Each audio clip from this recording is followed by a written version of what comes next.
I'd like to welcome you. I'm Susan Ferris Wrights. I'm the president of the League of Women Voters, and the other co-president with me is Pat Dolan, who's in the audience there waving. The League of Women Voters was founded in 1920. It was founded as a result of a group of women that felt that in order to become educated and informed voters, they needed to find an organization and a method by which they could gain information about issues of the time. Their alternative was essentially to vote the same way that their husbands voted, so they started the League of Women Voters. It is a nonpartisan organization. We don't endorse a candidate. We don't endorse a party. We have positions on issues, but they're non-politically oriented. What we like to do is have evenings where we disseminate information to the public on issues that interest the public, therefore making more informed voters. So I urge you all to vote. I urge you to vote in the primary if you would like to, and I certainly urge you to vote in November when we have our election. I'd like to turn this over to Ursula. She's going to introduce our presenters here this evening, and you'll have an opportunity to hear some very interesting pieces of information about the issue of marijuana in the state of New Jersey.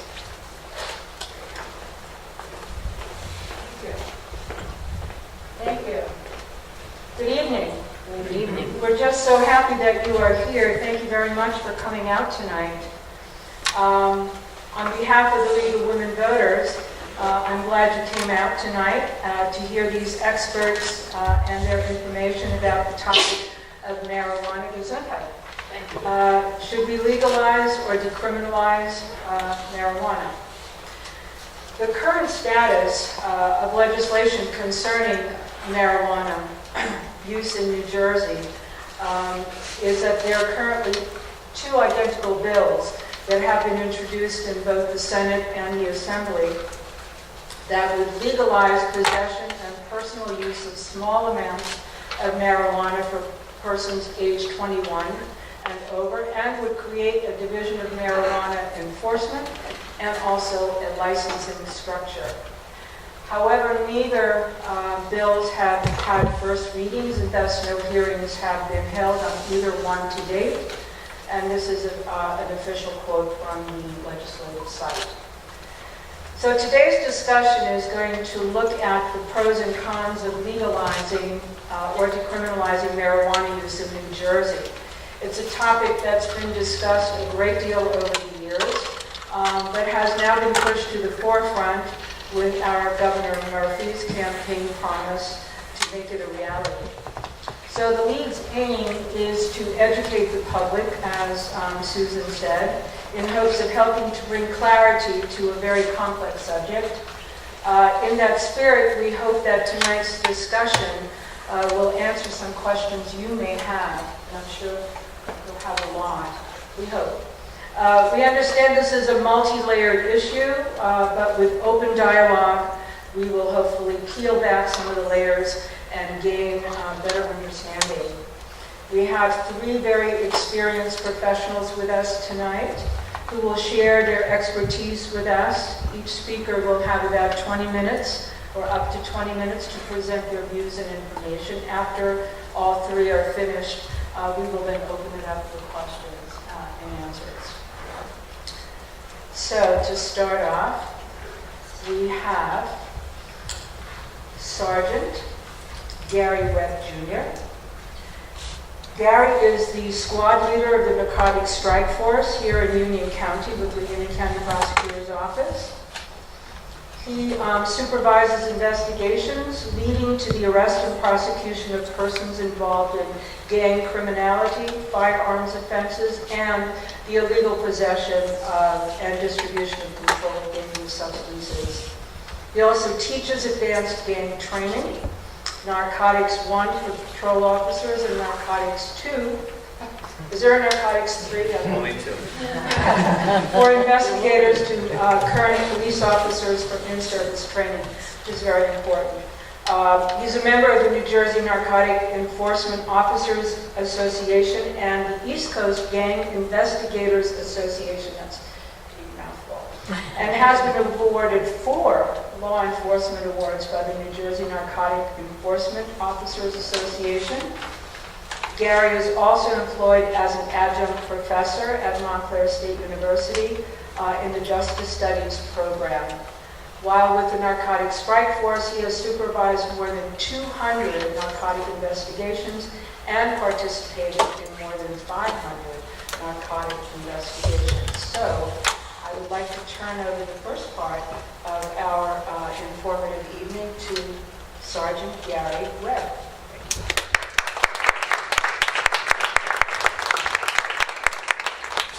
So, my name is Gary Webb. I work for Union County Prosecutor's Office. I am currently assigned to what we call the Narcotic Strike Force. I just wanted to kind of touch upon who we are so you guys understand my position. My role here tonight is more to talk about statistics and trends that we're seeing here in Union County specific to marijuana. But if you're not familiar with the Narcotic Strike Force, we go by the term of NSF. We're the oldest countywide multi-jurisdictional task force in the state of New Jersey. We were formed in 1971. And basically, we're a team comprised of assistant prosecutors, investigators from our office, and local officers. And we're tasked with investigating people involved in illegal distribution of narcotics within the county. And we specialize in gang criminality cases and targeting gang members. That's kind of our focus. That's kind of who we are. So with that, I wanted to bring some statistics to see, so you guys can see what kind of drugs we're seeing here in Union County. And then I really kind of want to touch on the trends very specific to marijuana. Some of you have probably seen marijuana, but I did bring a lot of pictures just to kind of show you what it looks like today, how it's being packaged, how it's being sold, and then some other trends we're seeing with it, as well as, we're talking about the e-cigarettes and cannabis oil and edibles and things of that nature. So the first slide I'm going to show you is, this is specific to our unit alone. If anybody is paying attention to the news today, we are in the middle of a heroin epidemic or opioid epidemic. So quite frankly, our focus has been on opioid investigations. It's one of the things that we've been tasked with focusing on here in Union County with our investigations. So as you can see, if you move from 2008, these stats are by kilogram, right? So by 1,000 grams. 2008, we see a total of 1 kilogram of heroin for the county. And in 2016, we were up over 15 kilograms. We've had a lot of success with some really big investigations here in Union County. One off the top of our mind, we investigated a crew that was selling heroin throughout the county and even out of the state. We seized over $3 million worth of heroin. That's really kind of been our focus. So you can see that kind of is reflected in the stats.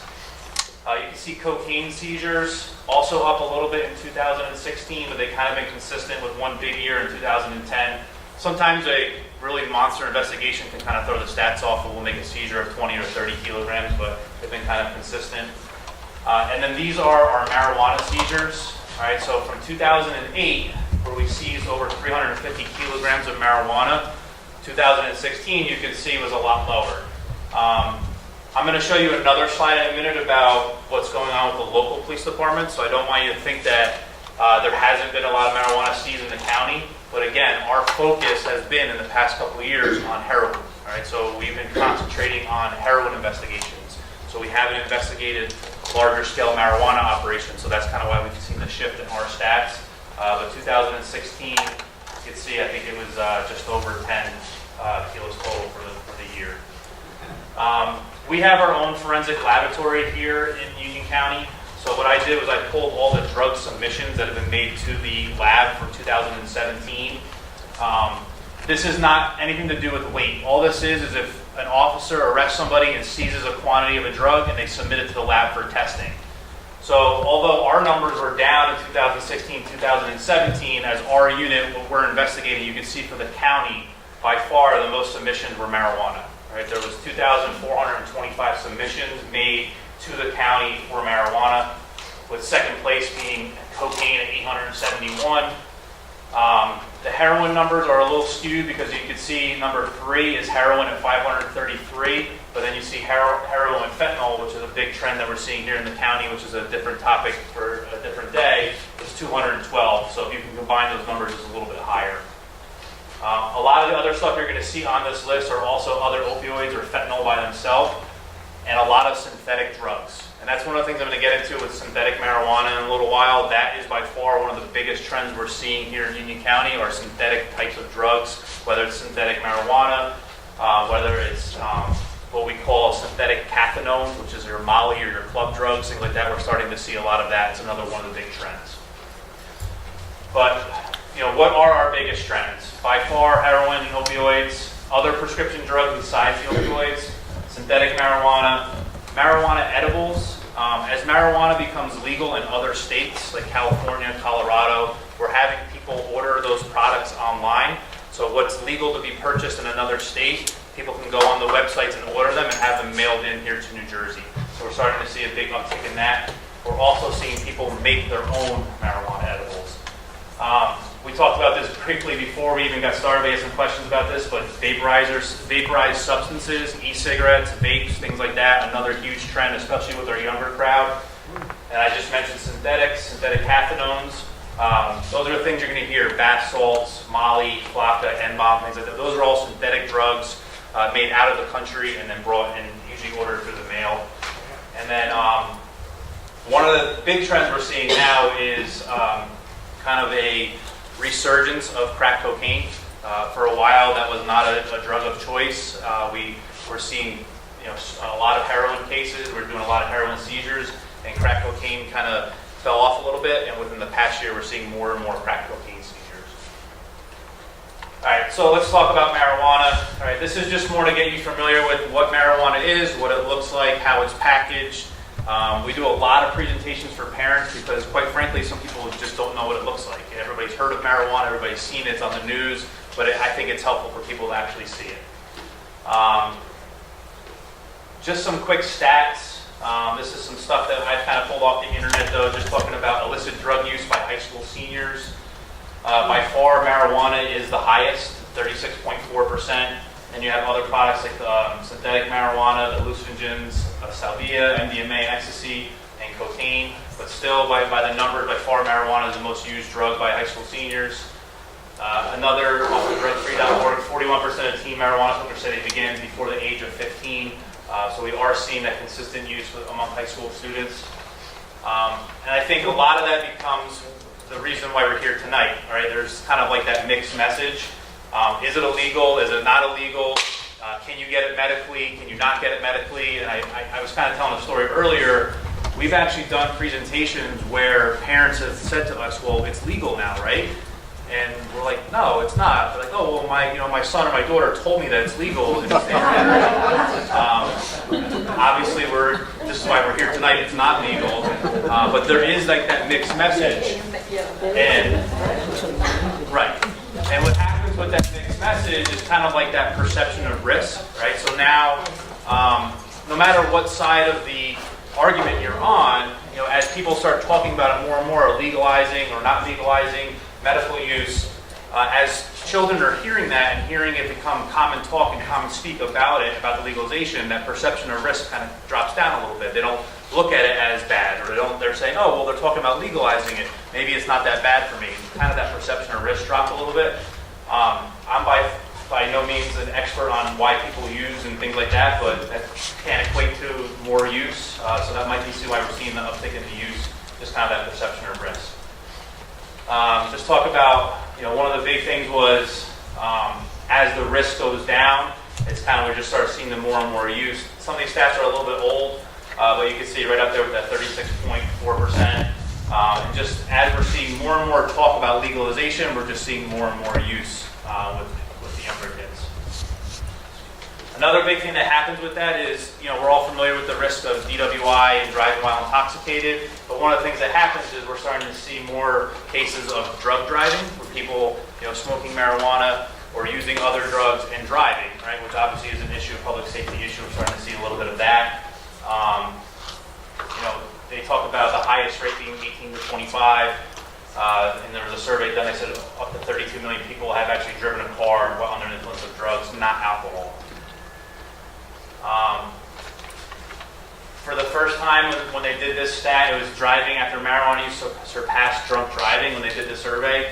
So it was 31% of people actually admitted to driving after smoking marijuana, and only 7% of people admitted to driving after drinking alcohol. And then it got even higher with people when people admitted to riding with somebody else that smoked marijuana. It was 45% people that admitted to actually driving in a car with somebody that smoked marijuana, or 16% did.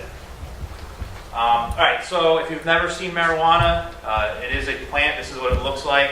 Everyone is kind of familiar with the plants or the leaves because they see it in pictures and things like that. But what's actually ingested are the buds from the plants. All right, so you'll hear that term bud. This is what actually gets pulled off, and this is what actually gets smoked. Okay.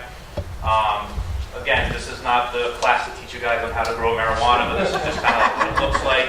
After it's grown and after the buds form, it has to be dried out. So this is a grow facility where it's being dried out. But most likely how you're going to see it, if you come across it, it's going to be in the bud form, right? That's the bud that's taken from the plant, and this is what it looks like. When it's sold for distribution, it gets packaged many different ways, all right? If you're talking about bulk distribution, we usually talk about a pound or more. Most commonly, if they're going to sell a pound, they're going to vacuum seal it in large plastic bags, okay? If anybody's ever smelled marijuana, it has a very pungent odor, okay? So you can imagine if you're trafficking marijuana, you're obviously going to be nervous about getting pulled over for an officer smelling it. So one of the things they do is they'll use smell-proof bags and they'll vacuum seal it into 1 pound packages so they can transport it. Another big thing we're seeing, a big trend, is mason jars. All right, they're transporting it in mason jars. Again, it's all about smell, right? So if you guys are familiar with getting mason jars at Bed Bath & Beyond, you put a substance within the mason jar and you tighten it, you can't really smell what's inside. So they're starting to use mason jars. Talk about packaging for street level distribution. This traditionally was the most common way marijuana was always sold. It's called a dime bag, all right? It's $10. It's usually a half a gram to a gram of marijuana, and it comes in a small Ziploc bag. You can see the size of the bag as the person's hand. It's not big, easy to conceal. Most times people, when they open a bag of marijuana, they're just going to discard the bag on the ground. So those are some telltale signs of someone using marijuana. You might see the open or ripped bags. A little bit bigger, this is known as an eighth of marijuana, 3.5 grams, by far probably the most common way we're seeing it now. Sells for $50 on the street, sometimes as low as $30. And it just kind of get bigger sizes. You can see the most common way they're going to package it is the Ziploc bags, and they're just bigger sizes. The vacuum sealers, right? I'm sure a lot of you have food savers in your home. You know, you package up meat and you put it in your freezer. They use the same materials to package marijuana.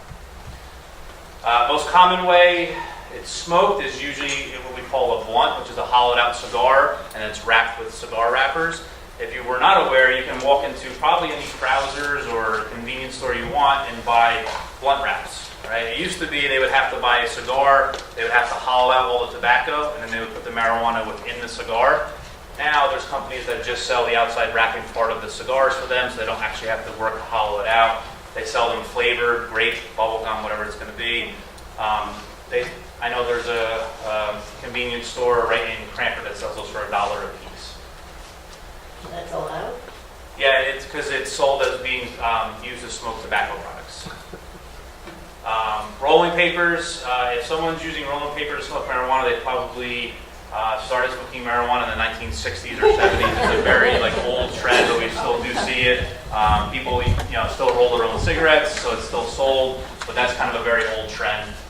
Of course, everyone's seen pipes and bongs and things like that, water bongs, the bigger ones. There's all different types out there. They're sold as products used to smoke tobacco, so they're easy to buy. You can buy them in a lot of different stores throughout the county. All right, so everybody's kind of always heard of marijuana. We know what weed is, we know marijuana, but these are some of the trends that we're seeing, especially as it's kind of, I'll say the internet has probably sparked a lot of this stuff. You can go on YouTube. All the stuff I'm going to present to you right now, you can go on YouTube and learn how to do. So with that, it kind of makes it easier. But this term weed wax, all right, what it really is called BHO, or butane hash oil. Okay, if you guys have ever heard the term dab or wax, right, that's what it is. It's hash oil, and basically it's a form of cannabis, and what it is again, I'm not a scientist, so the marijuana plant, all right, has oil on it, right? It's for nature, right? It used to be if an animal came up and tried to eat the plant, they would eat the plant, they would ingest the oil, and they would get sick, all right? It's a defense mechanism for the plant. I hope I explained that right. So someone figured out a way to extract the oil, right? So they can take the bud, the marijuana bud, and they can extract the oil. Now, when you extract the oil, it's extremely concentrated, right? The THC level is much higher, and it produces a much stronger high, right? So they figured out a way to do this. Now, what they do is they'll extract the oil, and then once you do that, there's a couple different things you can do with it. You can dry it out and turn it into wax, and then you can smoke it as the wax. You can leave it as the oil and put it into canisters and put in vaporizers, which we'll talk about in a minute. You can cook with it. You can make what we call canna butter. You can mix it with butter and then bake with it and make marijuana edibles. But basically what it is just a very concentrated THC substance. How's it made? Okay, so it's made by a process called blasting.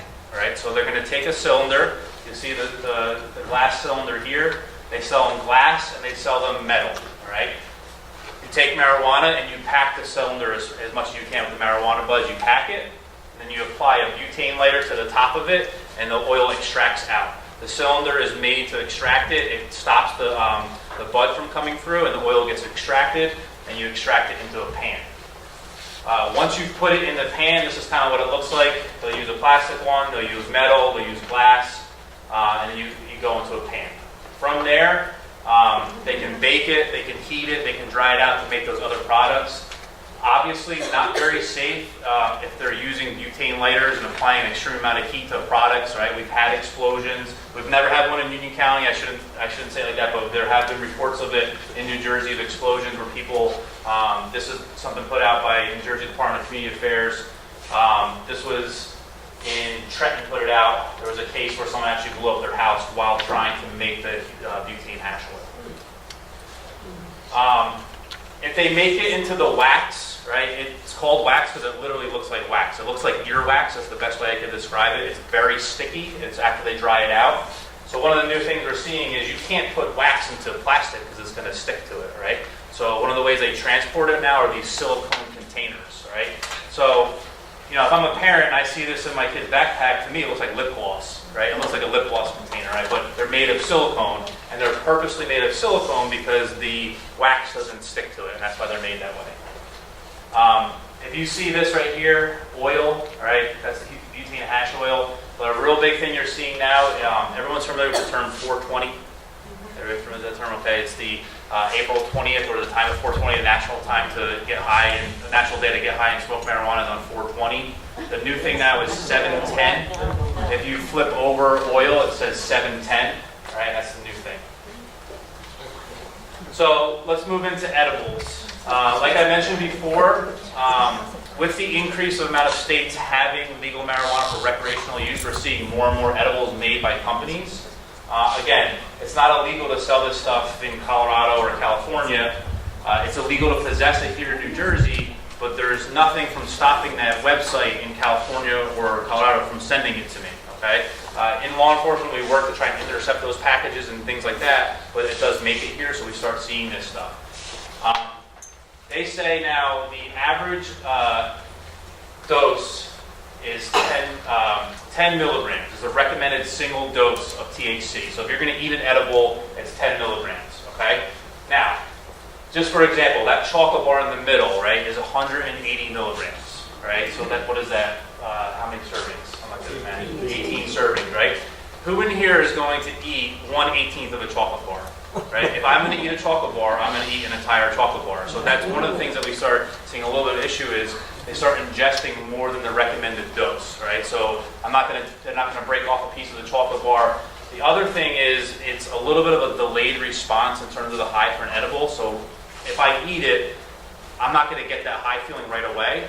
And then I'll take a bite and be like, wait a minute, I'm not feeling anything, and then eat more. And then all of a sudden, 30 minutes later, it kind of all hits you in that way. We've seen everything from chocolate bars to gummies. These were not made by a company. They're made in like a clandestine lab, so we see them like that. I've seen a 10-pound gummy bear that is a THC edible. There's all different types of stuff online. You can order it.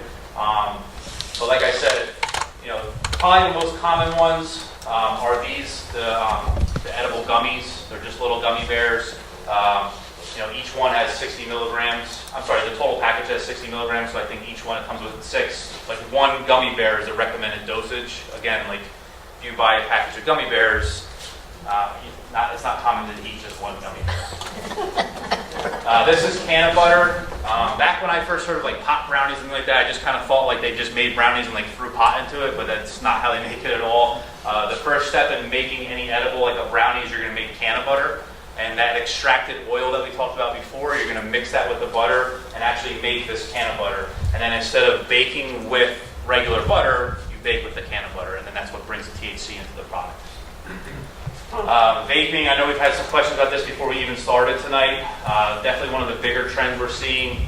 The problem is most people think of vaporizers as e-cigarettes, right? I'm buying the flavored liquids, I'm buying nicotine, and I'm smoking them, which are dangerous within themselves. It's a more concentrated nicotine. But the other trend we're seeing is not only vaporizing nicotine products, but you're now vaporizing other drugs. All right. This is from Reddit, just talking about everything you can vaporize. All those drugs that I mentioned earlier, if I have a good enough vaporizer, I can make it hot enough to make the vapor. I can vaporize pretty much anything. Bath salts, ecstasy, Molly, MDMA, cocaine, crystal meth. Anything that I can vaporize, I can extract down and put into the canister, I can vaporize it. So that's kind of the issue we see a lot with the vaporizers. It's not so much, definitely it's dangerous because of the nicotine use, but we're also seeing them do it with other drugs. This is what I talked about before, I love 420 or the oil 710. There's 1,000,001 different types of vaporizer out there. The most popular one is the Juul. The Puffit's pretty popular. It literally looks like an inhaler. So if a kid has this, you're never going to even know it's a vaporizer. There's a bunch of different ones, the Sonic, Pax. You can buy them anywhere from $20 to $300, depending on how much money you want to spend. This is from 2014. It's probably tripled again. E-cigarette use has tripled up to 13.4%. It's by far the biggest question I get asked by parents is what's up with vaporizers? What's the deal? What's going on with that? Or we get asked constantly. Even had a congressman doing a vaporizing on the floor. U.S. Representative from California, Duncan Hunter, he was vaporizing right on the Senate floor. We also talked about this. Wherever you cannot smoke a cigarette, you cannot vaporize or smoke an e-cigarette. Right? It's the same. It's just like as protected as underneath the Open Air Act. You can't smoke in restaurants. You can't smoke in inside buildings, things like that. So wherever you can't smoke a cigarette, you can't vaporize. I think a lot of people don't understand that because I see people smoking in public places all the time. Synthetic marijuana, this was real big. This was made illegal in 2011. Basically, it's supposed to be synthetic THC. When it originally came out, we were only kind of seeing like 3 different substances. And all of a sudden, China started making a whole bunch of different product lines. And really, at this point, it's supposed to be synthetic THC, synthetic marijuana, but we have no idea what's in it. We're seeing synthetic products that have all different kinds of substances. We've done some clandestine jobs. This was a job out of California that came here into Linden. They were putting manure in there, they were putting fertilizer in there, and then with the synthetic THC. So it's being sold as synthetic marijuana. You guys probably heard as K2, spice. I think there was just a case in New York yesterday with like a couple dozen people who got sick from smoking K2. The point is you never really know what's in it, and if it's being sold as synthetic marijuana, we never know what the product is. This is being made in this clandestine lab. I'll skip through this. I know I'm getting my 5 minute warning. It used to be legal to sell in bodegas, but it's now illegal. But you can still purchase it at a lot of different bodegas throughout the county. We've had a couple different cases with it. This is what it looks like. It does look a little bit like marijuana. Kind of looks like potpourri a little bit. This is how it's packaged. It comes in different sizes like this, or it can be sold like that, like marijuana. I'll go through real quick the statutes so you guys can kind of understand what the current law is in terms of possession of marijuana and distribution of marijuana, so you can see the penalties. This is intent to distribute or distribution. So if I'm possessing marijuana and trying to sell it, or if I actually sold it, these are the penalties, okay? So a first-degree crime, which has 10 to 20 years of incarceration, I need to possess 25 pounds or more, which is a lot of marijuana. A pound of marijuana sells anywhere from like $3,000 to $4,000, so it's a lot of marijuana. 10 to 20 years. Second degree is from 5 pounds to 25. A third degree is an ounce or more, and a fourth degree is a less than an ounce. All right. So any intent to distribute or distribute is a fourth degree crime or higher. And then when you talk about possession, if you possess less than 50 grams, it's a disorderly persons offense. If you possess more than 50 grams, it's a fourth-degree crime. Some other enhanced penalties, if you possess TDS with intent to distribute or distribute within 1,000 feet of school property, it's a third-degree crime, but it also carries a presumption of incarceration to impose a certain period of time of parole and eligibility. It can run sometimes consecutive or concurrent to your sentence. And then within 500 feet of a park, it's a second-degree offense on top of whatever offense you had at that point. I've already talked about the possession. What's interesting, though, is although possession of more than 50 grams of marijuana is a fourth-degree crime, possession of THC products like edibles and oils that is not actually marijuana, the plant, if it's a chemical substance, it's considered a Schedule I narcotic, and it's an automatic third-degree offense. So if you possess edibles or oils, things like that, that's not the plant, it's a third degree. I kind of talked about this real quick, but first-degree crimes are 10 to 20 years, so we talk about 25 pounds or more. Second degree is 5 pounds to 25, 5 to 10. Anything more than an ounce is 3 to 5, and less than an ounce is the fourth degree. Just wanted to kind of talk about real quick. Selling to minors is a separate offense, but we're talking about a little bit about medical marijuana and how that, how does that kind of impact DUI enforcement. Although it is medical, you can get a prescription for it, and it's okay to have medically, you still can't drive and smoke marijuana. And the other thing, too, is that if you are caught with marijuana and you don't have a valid prescription on you, just like any other prescription drug, so like if you get pulled over and you're telling an officer that you have a prescription to smoke marijuana, the burden is on you to prove that you actually have that valid prescription. They do have cards now, medical marijuana cards that they're given, and you have to provide that proof to the officer. So the officer doesn't have to automatically assume that you have that prescription. It's your responsibility to provide it to the officer. And the same thing, even if you have a medical marijuana prescription, you're still prohibited from operating a car while under an influence. So even if you have that prescription, you can't smoke and then drive a car.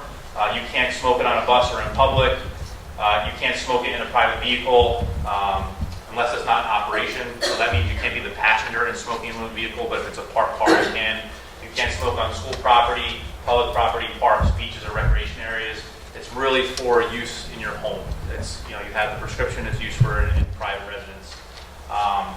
And an officer can make a DWI arrest based on their observations, just like alcohol, bloodshot eyes, the smell of burnt marijuana, erratic driving, things like that. So although, yes, we do have certain people that are medically allowed to have the prescription to smoke marijuana, they still can't smoke and drive. And that's all I have.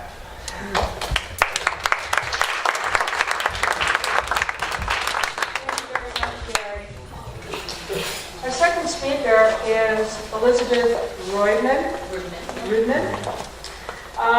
She's a public policy consultant who is mission-driven with a focus on racial justice and public safety.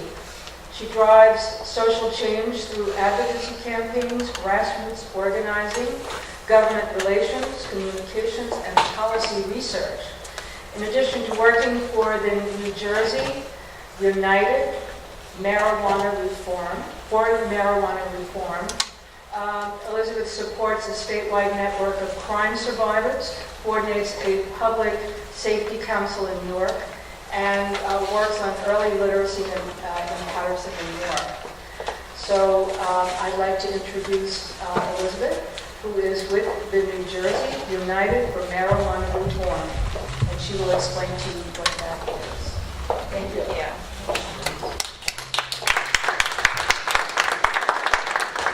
Everyone, now we know everything about cannabis, right? We can all be ready for the new industry. So again, I'm here representing New Jersey United for Marijuana Reform tonight, and we're a statewide coalition of doctors, civil rights organizations, clergy, veterans, law enforcement professionals, and others who advocate for the legalization of marijuana for adults 21 and over. So we're not talking about anyone 21 and they're actually having hearings, and so you may have heard, right, Governor Murphy said he wants to see a legalization bill passed. He passed the deadline by which he said he wanted to see it. There have been oversight committee hearings happening. The Black Caucus has been having hearings. There's been a lot of activity.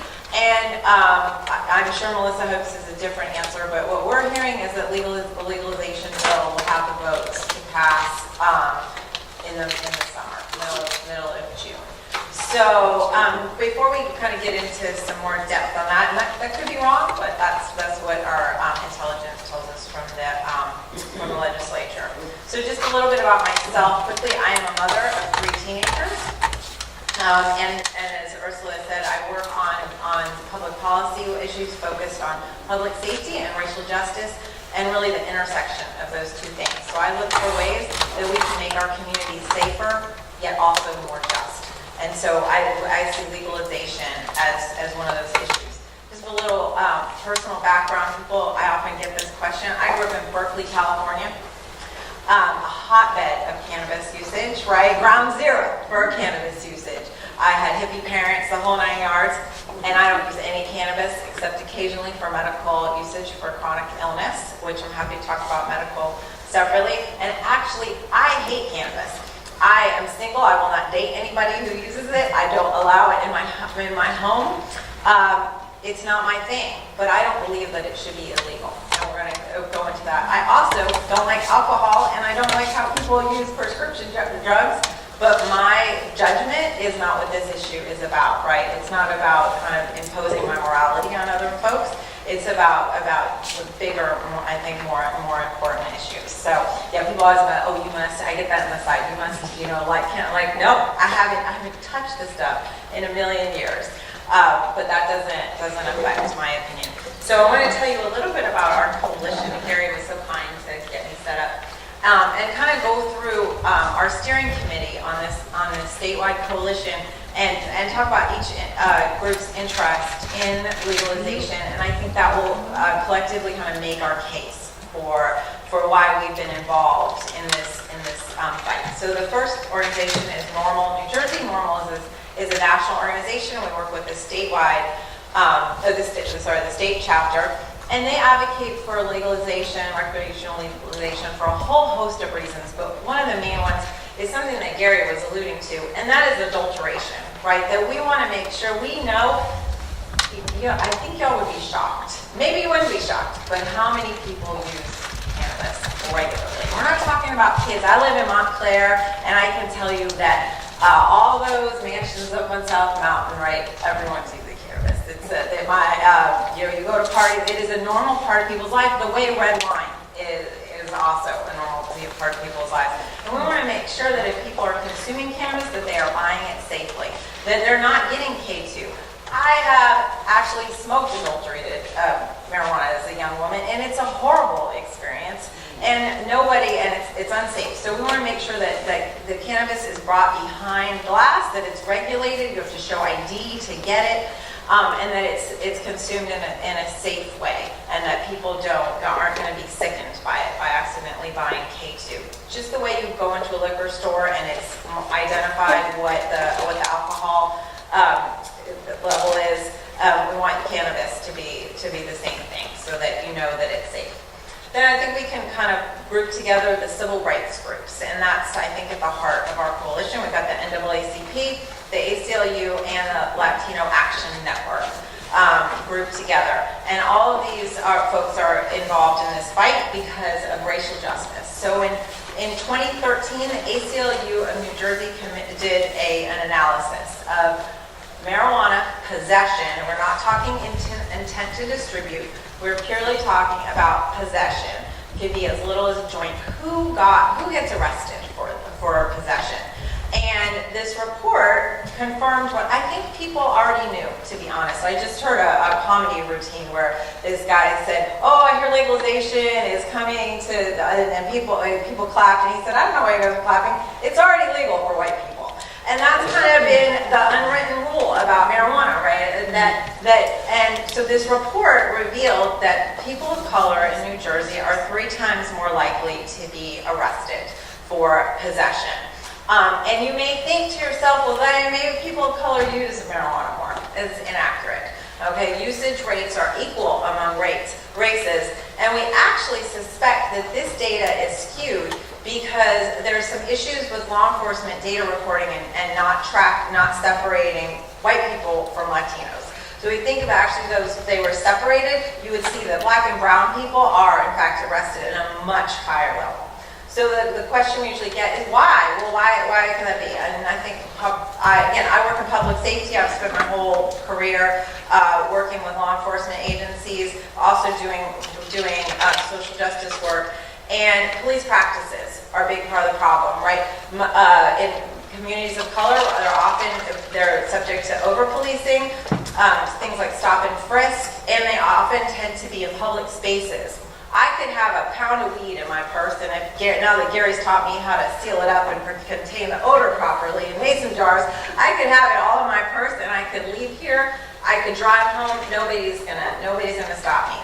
But if I'm a person of color and I'm standing at a bus stop in a heavily policed neighborhood, and maybe I get stopped and frisked, or I'm interrogated, and often I work with a police department that tells me regularly that they ask somebody when they're approaching, they say, do you have anything, that people constantly disclose that they have marijuana on them, and that they're like, shh, say it, because once they say it, they have to take action on it. So these are just being in more communal spaces more frequently, I think helps to add to this disparity, but also definitely police practices, and certain people are targeted for enforcement, and certain folks are not. And we see that as a fundamental injustice, and that really drives this campaign. So I looked at New Providence, which is where we are, right? This is, and actually there was no data available for arrest that we could find in our report, but that in Union County overall in 2013, blacks were 2.76% higher, had a higher risk of being arrested than whites in Union County. In 2013, Union County made about 2,000 arrests for simple possession. So that is not intent to distribute, that's just having a small amount of marijuana for personal consumption. 2,000 arrests. And then what the report doesn't get to is that we know that there are disparities in the post-arrest outcomes, meaning people of color are more likely to be convicted. They're more likely to face more severe criminal sanctions. That's how the criminal justice system, unfortunately, is working right now. So this report doesn't even touch on that disparity, which I think is also a reason to legalize. What I want you to know about a marijuana possession arrest is that it's expensive. There are fees and fines and legal bills. If you have a state license to be a home health aide, to be a manicurist, to be a massage therapist, a whole series of state licensed professions, again, often professions that are held by people of color, you will lose your state license. So it has a real economic impact. It can be a lifelong barrier to employment, and just if it's a barrier to can get banned from adoption, lose your student loans, a whole host of sanctions. So it's not insignificant to get arrested for marijuana possession. So our next group is groups of the Law Enforcement Action Partnership and the Municipal Prosecutors Association, both of which endorse a legalization. These are law enforcement groups that say, enough with this madness. Let's focus on the stuff that Gary was talking about at the beginning of his presentation, right? Which is the heroin, the adulterated marijuana or fake marijuana synthetic that's brought in, that's imported here. Let's focus on that and not on possession and personal consumption marijuana usage. As I told you before, I work in public safety in Newark, and a possession arrest will take an officer off of the street for an average of 4 hours to process the arrest. Now, I focus on violence reduction strategy, which is what we need to be concerned about, is reducing actual violence in Newark. And we cannot afford, and no city in New Jersey can afford to have an officer off the street for 4 hours. If the statewide booking system is having problems, it can take them off for up to 8 hours. So a real impact on the ability to do more important law enforcement work. In 2010, we spent $127 million on marijuana enforcement, and we know that that amount has gone up because they're making more arrests for marijuana possession than ever. Okay, so in 2016, we were up to 32,000, I believe, marijuana possession arrests. So the numbers are going up, the cost to the taxpayers is going up, and the number of people who are caught up in the criminal justice system is going up. So those groups see criminalization as a big waste of law enforcement resources and our tax money. Next, we have Doctors for Cannabis Regulation, and DFCR, they care deeply about racial justice, but they view marijuana usage as a public health issue rather than a criminal justice issue, and they believe that we should be basing our policies around cannabis on fact rather than myth. And I'm going to go into some of those myths in a minute. But this DFCR isn't here tonight, so I'm gonna say what they always remind us is that what we learned in middle school, that correlation is not causation, and that marijuana is not a gateway drug to addiction. It is a gateway to criminalization, and part of that slippery path that we send people of color down into criminalization. So this is our steering committee members, and I want to emphasize that there is none of the organizations will profit from legalization, right? And we often find ourselves up kind of debating folks who actually have a very direct financial connection to preventing cannabis legalization, but there's none of the organizations are gonna benefit, and that goes for me too. I will not make any money off of cannabis. We also work with clergy, with veterans groups, and also we reference the statewide crime survivor group that I work with, who all believe that cannabis offers a safe and non-addictive alternative to managing the very real emotional and physical pain that so many people in New Jersey live in. So, sorry, I forgot to advance one slide here. Okay, so just briefly, this kind of gives you a little overview, and I apologize because this is already out of date, but because in 2016, like I said, we had 32,000 people who were arrested for marijuana possession.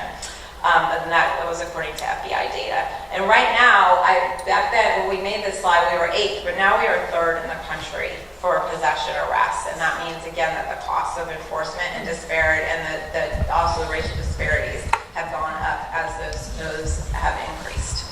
All right, so at our coalition, New Jersey for Marijuana, United for Marijuana Reform, we don't just believe that you should legalize. I don't think that legalization in itself is the solution to the racial justice problems.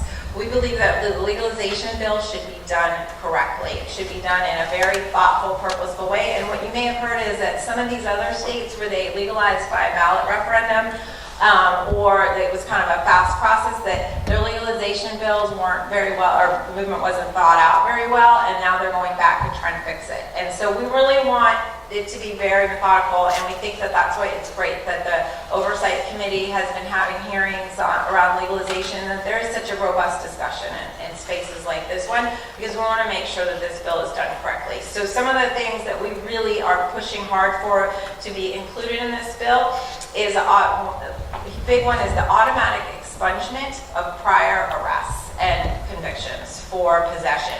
It is incredibly time-consuming, complicated, and expensive to get your criminal record expunged. And if people are going to start profiting off of legalization, which I think is what's going to come to New Jersey, the people who are criminalized for it, who we know many of them are unfairly targeted for enforcement, they should be able to get their records clean, be able to go back to work. Again, a big barrier to employment. We also believe in limited home cultivation, and that those other penalties that Gary talked about, some of them related to that would not be legal. You still can't just set up your own home-based marijuana sales operation, but that those illegal offenses, the charges would be lessened. The penalties there. How am I doing on time? So am I right? Okay. I'm gonna try it. I should be faster. We also think that there should be equitable access to the market. So again, I work with, part of my public safety work in New York, I work with a team of formerly incarcerated individuals. Most of them actually have a lot of savvy when it comes to running a legal marijuana business, right? They've done this, they know how to operate, and we want to make sure that they're able to move from the underground economy into the legal economy. And so that the licensing fees should be affordable, and that we should probably do a social equity program so that people who, again, who live in communities that have been targeted, that they have, there's some mechanism to allow them to get into the market.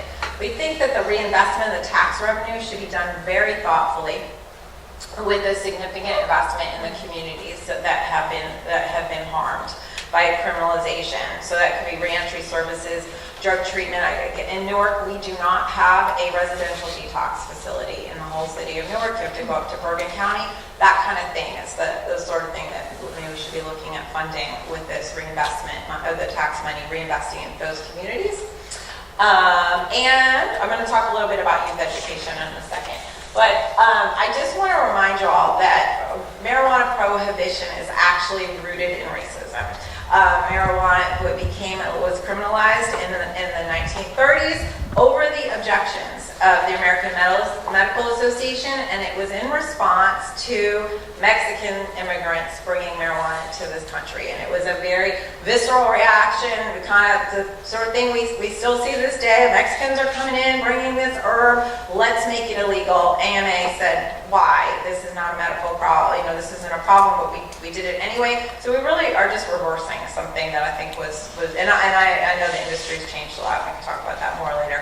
But the bottom line is that occasional use of cannabis by healthy adults is generally benign, and prohibition is unnecessary, and not only that, based on usage rates, it's completely ineffective.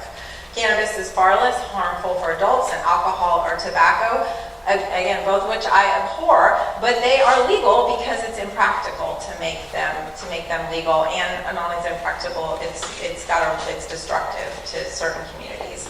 As I mentioned before, cannabis offers a non-addictive alternative to managing emotional and physical pain. This is what I see with my crime survivor network, right? If you have a gunshot injury and you have to manage that pain, someone's gonna write you a prescription for an opioid, right? Which is highly addictive.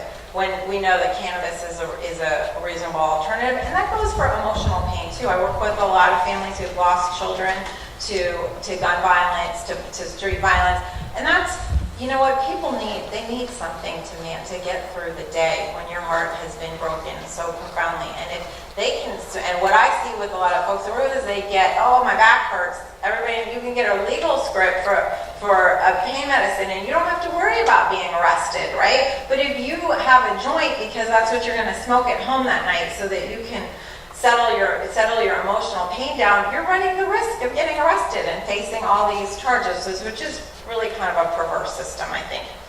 And finally, I think if we want opioid and heroin addiction to decrease, we really need to be looking at the use of marijuana and not criminalizing it, and focusing our energies, again, on those things that Gary talked about at the beginning. Let's just talk about kids real briefly. I forgot to mention, I started out my life as a health educator, working with kids on educating them around sexuality and drug use. So I know about talking to kids. Again, I have 3 teenagers. And the way we are doing it now, based on usage rates, is a colossal failure. So legalization brings the market out of the streets into dispensaries, which drops the bottom out of the illegal market, makes it harder for things like kids like my 15-year-old to buy it on the street. It also creates a revenue stream to provide an effective education campaign. And we strongly believe that children should not be using cannabis. It is not appropriate for the developing brain. Absolutely in agreement with some of our opponents about that. But the way we educate kids now is we tell them, oh, it's just the same as every other drug, which they know intuitively is not true. They know that it's not the same as using cocaine or using heroin. So our whole and with kids, as you may know, or kids, like, you give them bad information, they stop listening to you. So I think if we have a more honest, accurate conversation with children about it's okay for adult usage in certain circumstances, it is never okay for you. And if we're educating them honestly and accurately, and we have funding from the tax revenue, which is estimated $300 million to $1 billion, depending on which numbers you use, we could actually create a really effective curriculum for educating children statewide about legalization. I'm sorry, I forgot to advance the stream. So we want a really reality-based curriculum. So I know I didn't get into decriminalization and why we don't feel that's a good alternative, or the medical program, which I'm familiar with. Happy to talk about both those with the Q&A, but I just want to wrap that. In short, we think that the 32,000 annual marijuana possession arrests are racist, expensive, counterproductive, and a complete failure at advancing public safety. So thank you for your time.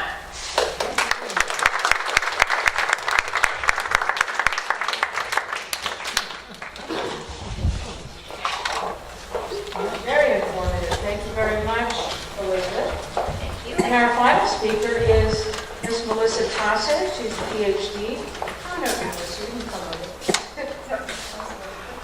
It's right here. Melissa's a neuropharmacologist.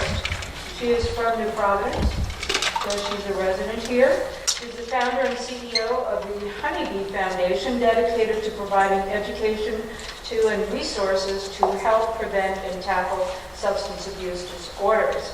She represents New Jersey RAMP, which is New Jersey Responsible Approaches to Marijuana Policy, an organization that's a coalition that believes New Jersey communities should not be victims of the commercialization and normalization of marijuana.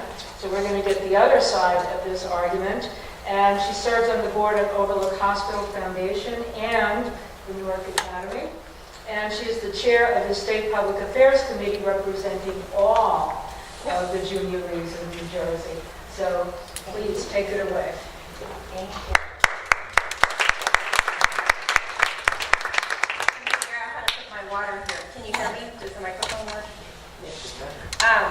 So yes, my name is Melissa Tasse, and the reason I started my Honeybee Foundation was being a neuropharmacologist and being a part of the Junior League. We started looking into what is this heroin epidemic, what's going on, and given my background, I was the one really tasked for researching and trying to understand.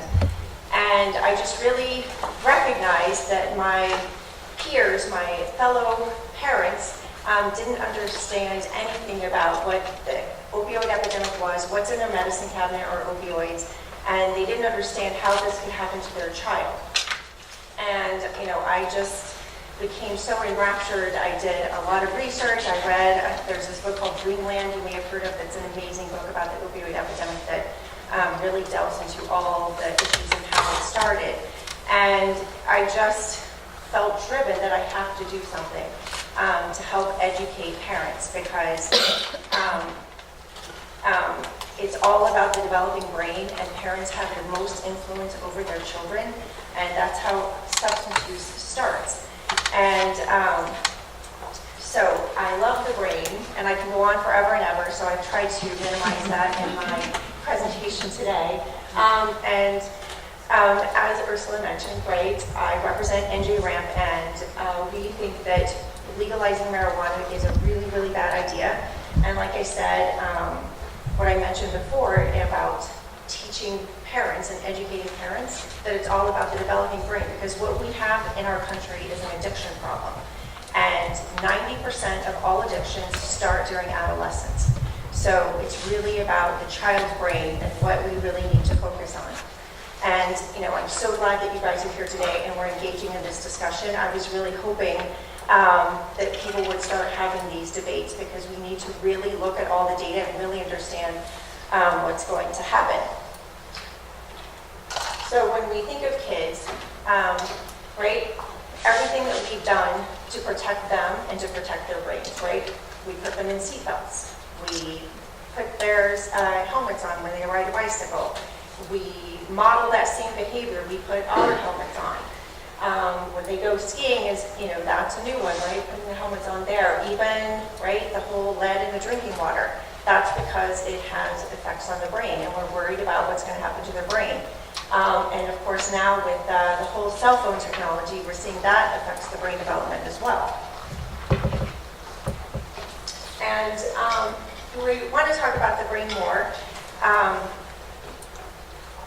We need to understand what marijuana is doing to the brain. So Did you hear that in my microphone? It's absolutely a psychoactive substance, right? That's why people use it recreationally, in the parties, whatever. It's to get high. And you guys probably can't see this because of the colors, but the different parts of the brain where they're called cannabinoid receptors. And when I was doing research, the lab right next to me are the people who actually isolated all these cannabinoid receptors, and so they're trying to figure out what, so that kind of tells you how old I am, but they're trying to figure out what do these receptors do? Why are they there naturally in the body?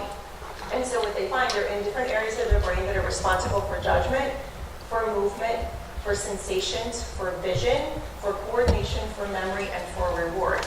So not surprisingly, when it affects this part of your brain, in adults, what you have is, like in Colorado and Washington, there are definitely increases in car accidents that have happened since legalization. Right? So that's like not a surprise whatsoever. So that's what happens to the adult brain. But when kids start using marijuana to their developing brain, these are things that happen. And again, we only have 20 minutes, and this is something I'm really passionate about, so there's lots of layers and layers and layers of data.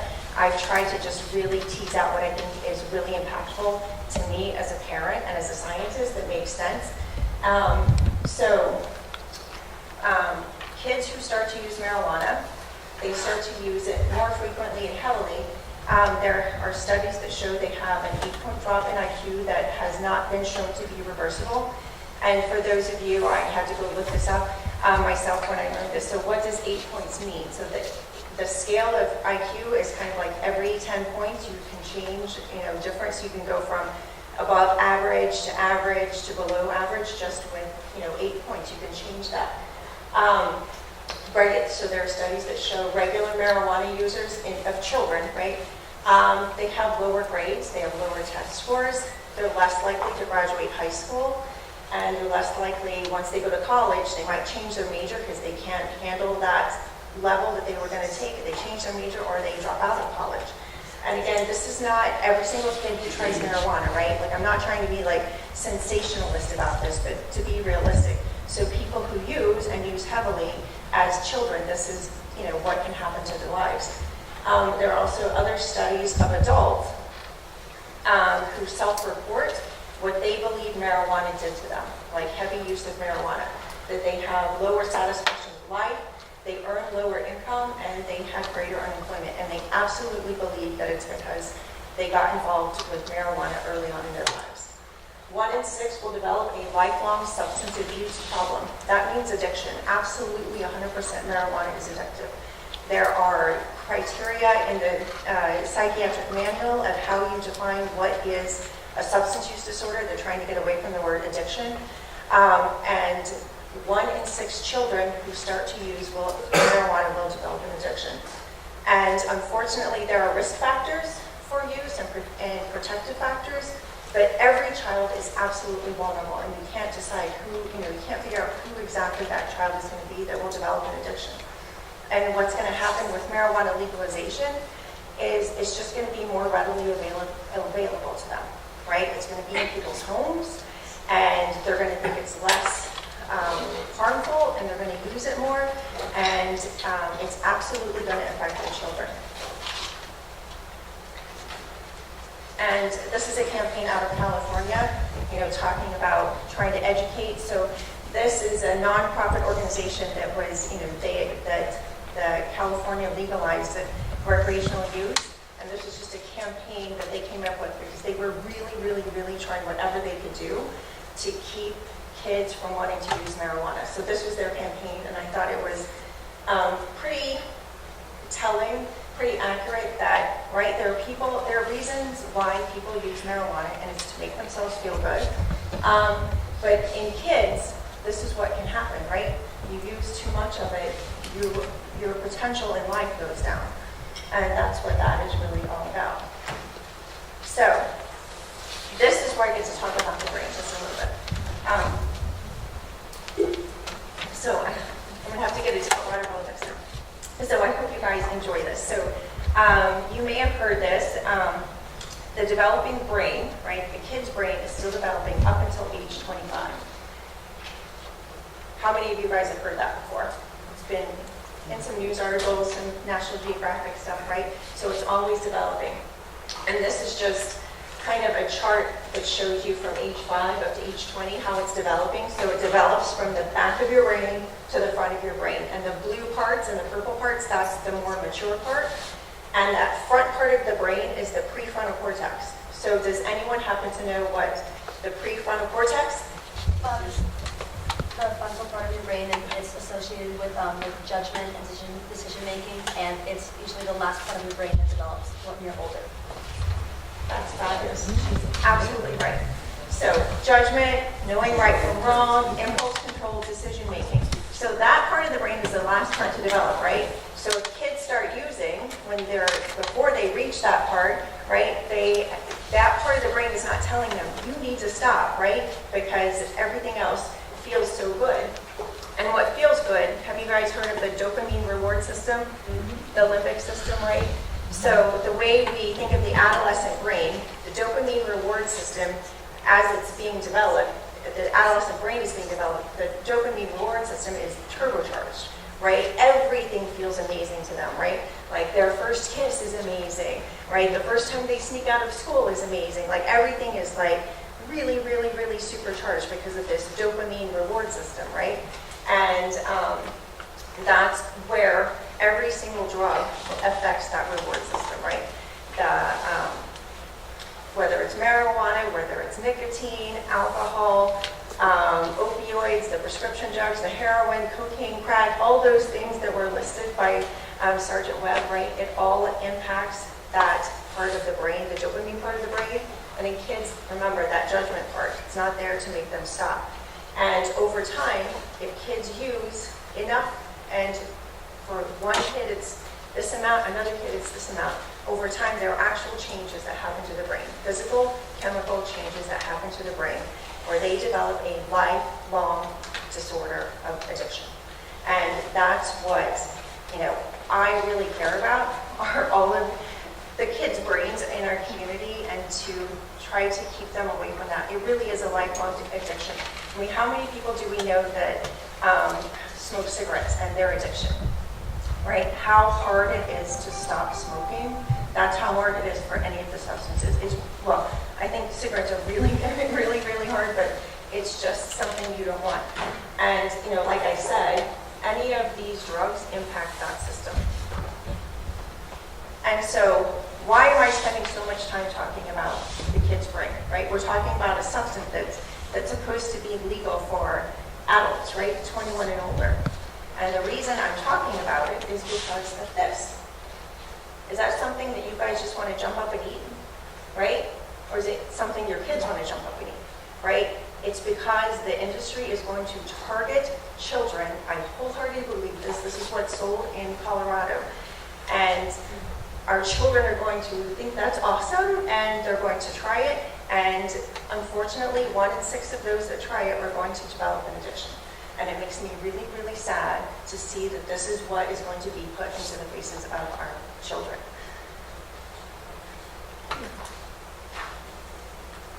So, some of these things we've already heard of arguments for legalization. And one is it's only for adults, right? And it's not going to be available or promoted to kids. I'm not sure that anyone in Colorado that I have met would agree with you, right? I just showed you all the gummies and the candies and the lollipops and the Pop-Tarts and the sodas that are being sold. And those are things that the kids are going to be drawn to and they're going to want to try. And I really do not believe, as a parent or as a scientist, that legalization is going to do anything to benefit our children in this society. And, looking at the risks and the benefits, I just don't think it's a really good idea. And marijuana is safe, it's innocuous, it absolutely is not. I've just shown you that it does affect the brain, and that's why people use it. And people will drive under the influence of marijuana just like they drive under the influence of alcohol, and it's not safe. And at least with alcohol, we do have some ways to measure blood alcohol content, and we know exactly what's going on, because that blood alcohol content directly correlates to impairment, but with marijuana, it's not the same thing. We already have alcohol and tobacco that are legal, and we have issues with those already. Now we're going to add a third something into the population, and it's going to make it even more complicated. Tax revenue, again, this is from people out of Colorado, that all of that tax revenue that has been promised hasn't come to fruition, right? They're not seeing their schools improve and the education improve. Part of it is because it's still illegal at the federal level, right? And so trying to figure out how the banking and the taxing system works, right? The IRS is a federal agency. So how does a federal agency that something is illegal, how do you get tax revenue out of that? And that's making things complicated. It's a big cash business. And the other is criminal justice reform. And when it comes to criminal justice reform, I'm 100% in agreement that there are things that need to be fixed in this country, and we need to figure out a way to do it. I just don't think that looking at marijuana incarceration is going to be something that's going to solve our problems. This is looking at the state prison population. This is from the Office of National Drug Control Policy, and this is looking at total number of people that are actually incarcerated for these different offenses. And if you just go over to the right, that's looking at marijuana-only possession, and marijuana-only possession with no prior sentences. So you have 0.3% and 0.1%. That's 0.4% total. And then if you look at that at a federal level, it's at 0.2%. And the other thing, we have data out of Colorado that shows us, right, as we know, not just because you legalize marijuana, not everything is legal about it, right?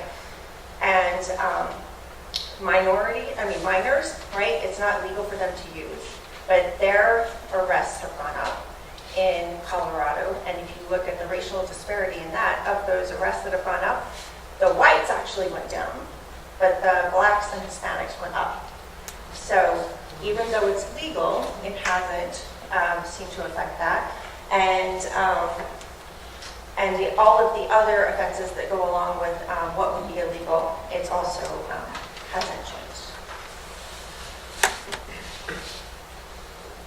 So data from Colorado, right? We're talking about responsible approaches to marijuana policy.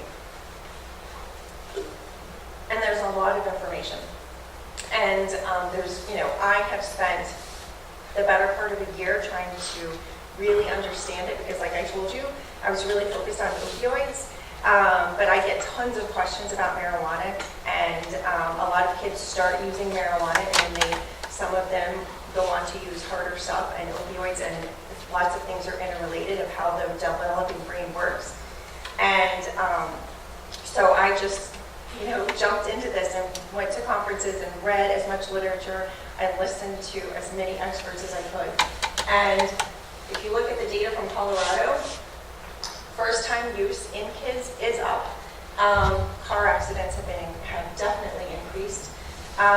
Urine screen, so trying to find good employees for jobs that you need negative urine screens is very complicated. So just an anecdote, right? I'm a scientist, so anecdotes don't really mean anything, but just as an anecdote, I have a friend who owns specialty pharmacies in Colorado, in Denver, and those are the ones that make compound pharmaceuticals for people who are really, really sick. And he cannot find people who have a negative urine screen. Like, it's so difficult for him to hire people. So can you imagine if you're trying to hire a school bus driver, or you're trying to hire any other driver? And I'm trying to hurry, sorry, I just realized that. And when it comes to adolescents and young adults, you have lifelong negative impacts, right? You have their IQs that are compromised, their employment. It does cause addiction in 1 in 6 kids, car injury, death, suicide, mental health disorders. I mean, I didn't even get into all these things. There's so much to really understand. And I hope that you guys go from here and, this has stimulated something in your brain, and you want to learn more about all of this to better understand it. I talked to you about blood alcohol, where it comes to THC, it's a little different. And again, I just don't trust the industry, right? We have plenty of data on all these other industries, the alcohol industry, the tobacco industry, and we know that, like, the tobacco industry, from all of the court reports, like, we have actual excerpts of where they were 100% targeting children. This green apple flavor and all of these things, and I just don't trust that the marijuana industry has my child in their best interest. And this is an analogy, I'm going to end with this, that I try to share with all of you, because again, my life is really about trying to help parents understand what's going on in the brain, because I really think that when parents understand this, it makes a lot of sense to them, and they are the strongest front against developing substance use disorders in their children. Children really pay attention to kids, and data shows that. So I'll just kind of use this analogy of a house that I love. This is my new favorite analogy. So the house is like your child, right? So you are the parent behind that house. You're the builder, right? From the moment they were born, you laid the foundation. You read them books so that their verbal cues would create, and you sang songs to them, and you took them outside and you played with them, and it was all about developing that child. And as they got older, you're the support beams until they're finally this wonderful, amazing house that's been built, because they have a very difficult life, like we all did. There are things that are going to be thrown at them, and storms and hurricanes and craziness, and you want that house to be as built as solidly as possible. But if our kids start messing around with drugs when they're adolescents, that house is never going to be as sturdy, and their life in the future is just never going to be as awesome as it should have been. So with that, that's my message for tonight, and I appreciate your time. And I left cards, and I left some information from the NIH back there too that has a little bit more data about the science behind all of this. So thank you very much.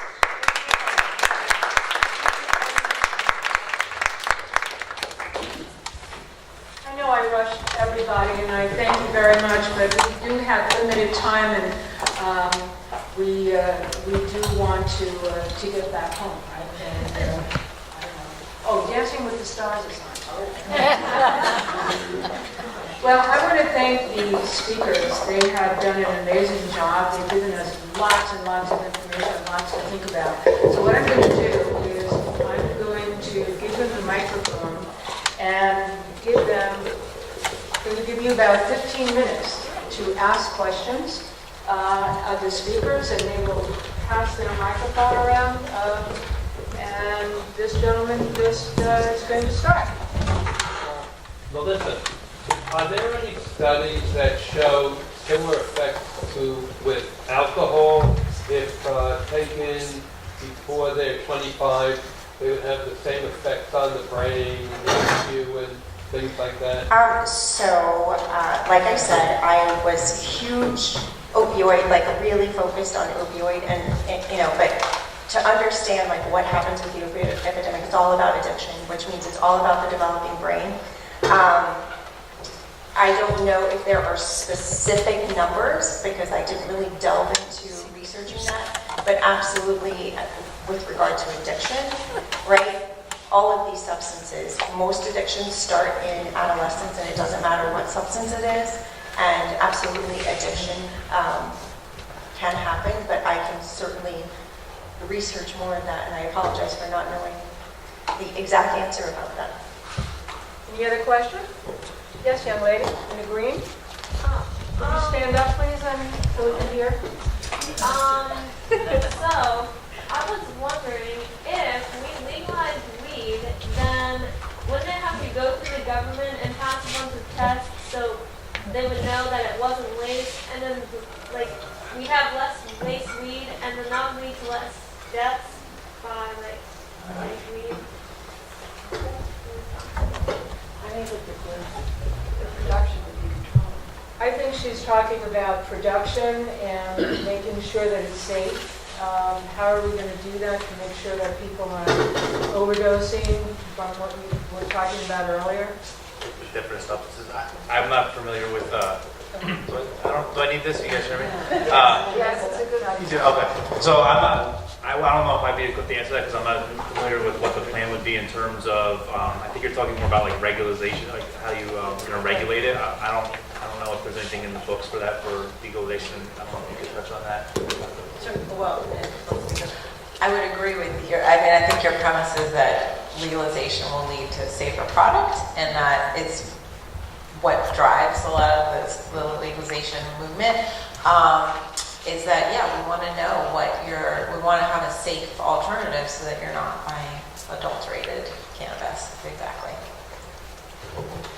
So, I'm sorry, just 2 seconds. So absolutely, you want something safer, and hypothetically, that's what we would hope would happen. Again, we do have states that preceded any legalization, and what I hope is that New Jersey won't legalize it, but in Colorado, there's still a black market. So there are still drug dealers, and there are still growers, and there are still people that are doing this illegally. So that, just because you legalize it, all of that stuff doesn't go away.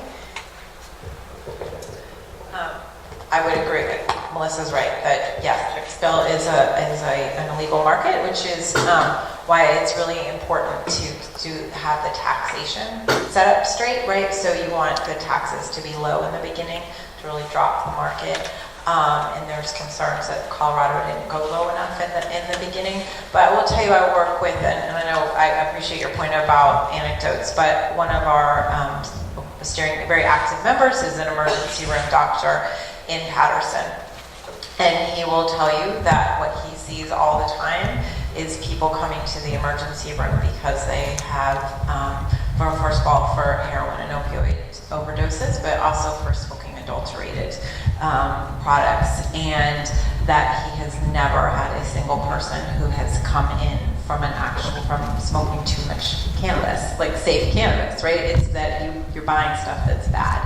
Nobody comes in for cannabis itself. So yes, we want to know. And so sure, there probably always will be some illegal market, and you will run a risk of purchasing a product that's unsafe. But for everybody in this room, after legalization, you go to a dispensary and have confidence that you're purchasing something safe. That could be for recreational use, but also, the reality is some folks will use recreational dispensaries for medicinal purposes too, and we want them to be able to purchase a safe product. And again, the doctors I work with, that's really their passion, is that they want to see fewer people come into their emergency room having smoked something bad and ended up in really bad shape. And again, I've had it happen to me, and it's not a pleasant, as a young woman, this is a horrible, horrible experience. And we should do everything in our power from a public health perspective to avoid that happening to people. Yes, sir. I have a question to you. Do you know how many greenhouses is approved already in New Jersey to grow cannabis? I do not know. I don't. You don't know. How do you know What how was the many question? greenhouse get licensed to grow cannabis in New Jersey? So there's no legal recreational market, so you can't grow for recreational purposes. There is a medicinal program, right? So you can grow for a medicinal program. I am by no means an industry expert, but you would have to have a medicinal license. Does that answer your question? Yes. Yes, so because it's not legal for recreational use, you can't get a license to do anything related to recreational usage. Yes, ma'am. My question relates to how do you enforce the laws against driving under the influence? Because it's not like alcohol where, as you drink within a certain number of hours, it fades away. My understanding is if you smoke a joint, it can be in the system for a much longer period of time. So it seems like it's very difficult to enforce that. I don't want to be driving like crazy people on the road. Either. I'm holding the mic, but I don't want to be a hog. I do have an answer, but I'm going to let you go first, out of respect. So. It's probably going to be better than mine. We don't have, I should say, so now I believe Colorado has a system where they're doing blood and urine testing, but like you said, it could be kind of inaccurate. There is no program in place now for if we arrested somebody under the influence of marijuana for driving. We would do what's called a drug recognition expert exam. So it's just kind of like we would do with any other drug, and they would be examined by what we call a DRE, or drug recognition expert. There's certain cognitive tests that we can give to see if someone's under the influence, and then they would be asked to consent to a blood or urine sample. If they don't want to consent to it, then we would have to get a search warrant to get that. But again, it's, like you said, a little bit inaccurate because you don't know exactly based on that test when they actually used it. But those tests coupled with the other cognitive tests could lead to being under influence and showing improvement under influence while driving. Yes. Oh, I just. another. Yeah, so a couple things to, is this on? Sorry. Yeah. Okay. Just a couple things to follow up. Do want to talk about the traffic accident. I'm sorry? Now it's Oh, now it's on. Okay, sorry. I can't hear myself. So the traffic accident reports coming out of Colorado, very confusing. There's been a decline in fatalities since legalization, which I think is important to note. The insurance industry has said that there has been an increase in overall accidents. However, there's been no analysis of the causes. And then for the first time, they're now testing for THC, which of course they never did before legalization. But you can, to your point, they could be testing people and they test positive because they smoked a long time ago. So we don't actually know that more people are driving high. But to your specific question, first of all, my understanding is we're very close to having something equivalent to a breathalyzer. The technology is there. It's got to be brought to market. But the test is impairment, right? The same way that you get pulled over because you're driving poorly, right? They don't just pull you over because you look like maybe you were at a bar. They're showing a sign. And the same thing happens if you're, and again, no one should ever drive stoned, drunk, or on pharmaceutical products, by the way, which is the real threat to our roads, that the whole country is hopped up on pharmaceuticals and taking benzos and all these other things that make them menaces on the road. But so you get pulled over because your driving is impaired, and then they do a field test that reflects the same impairment that is banking. So we can continue to rely on that, and then to the sergeant's point, they can take you in if you're failing your field test for additional testing. But I think soon we're going to see that they're going to be able to do it instantly in the field, which will be great because whether it's texting, whatever, we should not be driving impaired. Young lady has a question. I have a question for Melissa. Please stand. Oh, why do the kids have to stand? I have a question for Melissa regarding the studies that you put up about how there's a correlation between marijuana usage and lower satisfaction in life, higher employment rates, or risks of mental illness. How do you address the fact that those studies are correlational rather than causational, given that it would be unethical to give people marijuana and test to see if those negative effects would happen, and the fact that most likely, and I'm not so sure, but there's a couple assumptions, those studies likely weren't done in this country, and very, very few studies have actually done in the United States regarding marijuana because of the legalization status on a federal level, and it's not necessarily certain that they can be applied cross-culturally. So I appreciate your passion. Wow. So there are many questions in there, which I think that we're going to have. Nobody can hear the question. Yeah, it's a very complicated question, and I don't even know where to begin to answer it. So there are there's lots of data and lots of studies, and part of the problem is that we are considering legalizing a drug for recreational purposes that there truly isn't tons of data. But the data that I present is from the National Institutes of Health, the National Institute on Drug Abuse, and it's the best data that we have. A lot of information comes from the Monitoring the Future study, which is a study, and it's a survey of 8th, 10th, and 12th graders that's been going on for many, many, many years, and we get a lot of information. It's epidemiology, it's not prospective science. Studies, and that's where that comes from. And I'm sorry, I can't remember. I've had a very long day, and I know there's lots of questions in there. But I can promise you that all of the studies are referenced in that booklet that I left behind. That you can grab that, and you can go straight to those studies and look at them yourself. And again, you're right. There's not a ton of data, and the problem is that we're looking at legalizing something that affects a child's brain, and it's going to be marketed to them, and I have a very big problem with that. One more question. That's all. Can we talk about the difference between decriminalization and legalization? I guess Gary, you do first. I'm happy to talk about, you go first, okay? Go ahead. No, you go. All Alright, so, and I hope others speak, all of these things make me crazy. Okay.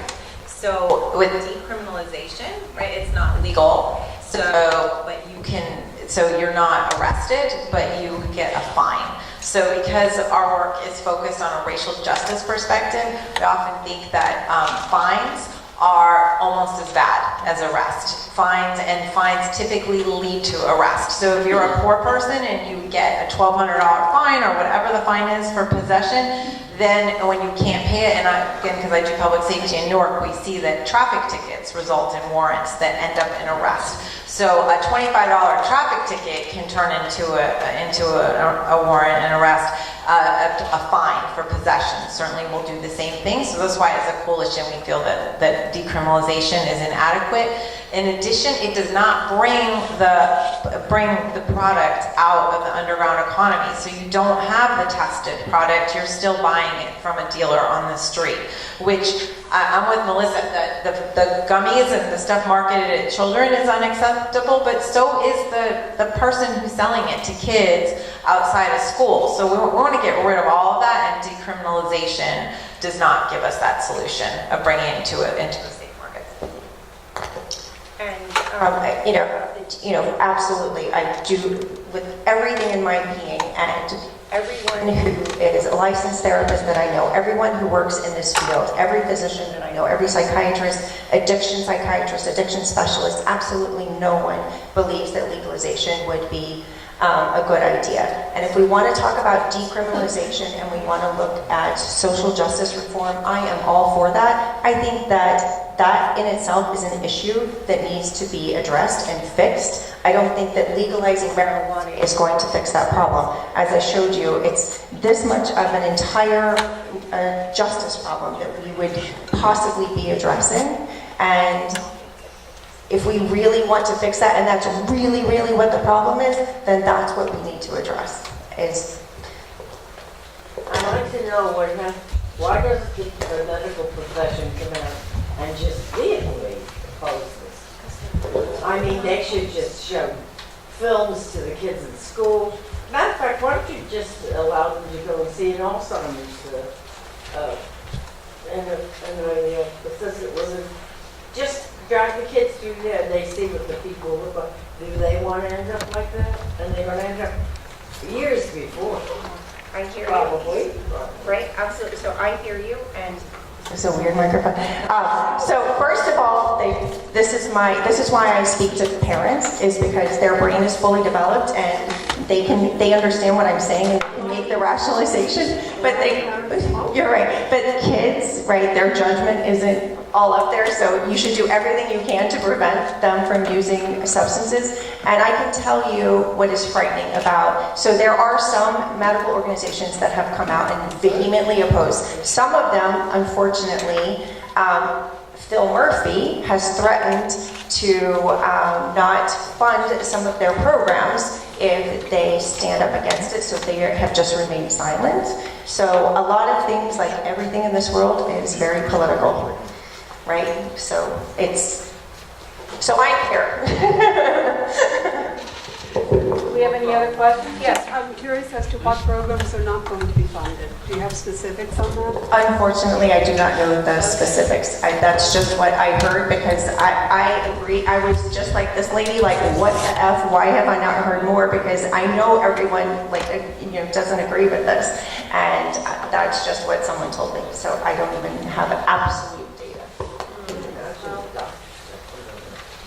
Well, again, it's a topic that is fermenting, and it is growing, and more information will be coming out, and I think it's incumbent on all of us to continue to read and watch and listen and learn.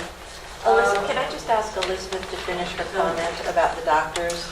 Oh, there being no doctors that support. well, so again, I work with Doctors for Cannabis Regulation and a national organization that supports adult legalization in part to get the product, get it away from children, right? That nobody wants children using it, and the focus, because we have this kind of twisted approach to marijuana, we're not focusing our energy on really giving kids accurate, useful information about the fact that Melissa's 100% is wildly inappropriate for a developing brain.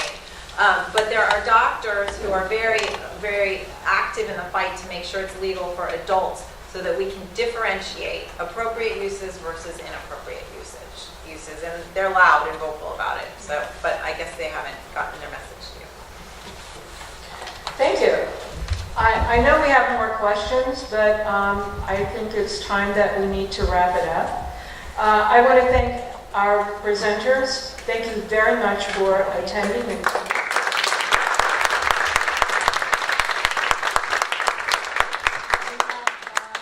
have an honorarium for several of you. I know, Gary, you will not accept one. You said it's not allowed.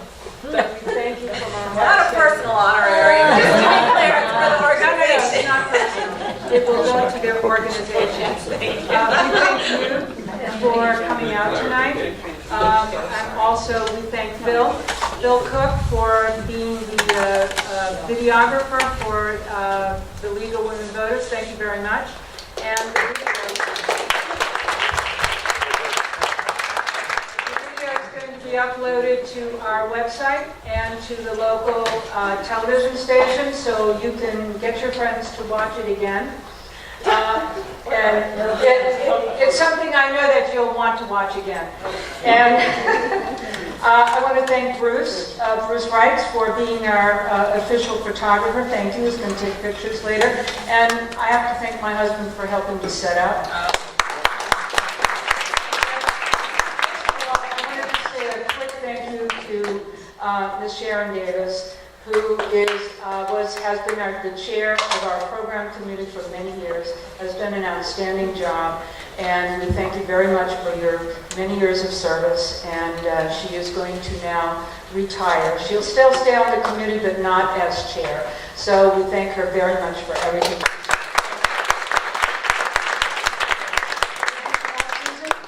Thank you very much, and have a safe drive home.